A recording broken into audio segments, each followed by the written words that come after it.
Magandang araw mga kabakyard. Pakikita ko lang sa inyo yung ating mga bagong alagang sisiw na manok. Ayan sila, 6 na piraso. Nabili natin yan nung nagkaroon ng piyestahan sa ating katabing barangay. Yan yung mga binebenta sa mga bata na pinaglalaruan ng mga bata. Pero tayo palalakihin natin sila. Aalagaan natin sila ng maayos.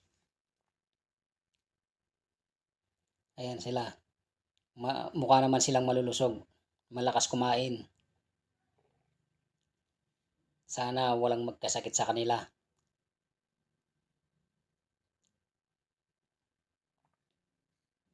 Maganda rin kasi yung marami tayong alaga sa bakuran.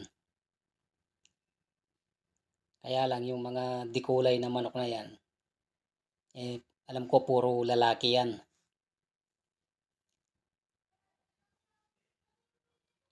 Mahigit 1 linggo na natin silang inaalagaan, kaya lumalaki na yung kanilang pakpak. Yan naman yung ating mga alagang native.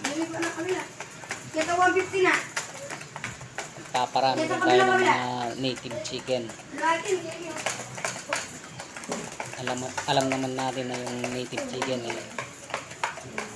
masarap yung kanyang karne, lalo na sa tinola.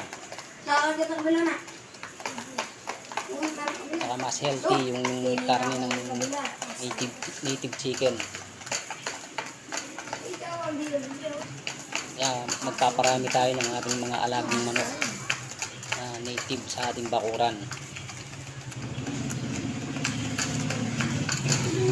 Dalawang babae at isang lalaki.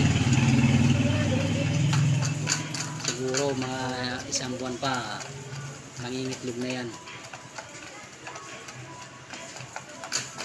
Yan lamang po. Maraming salamat po sa panonood.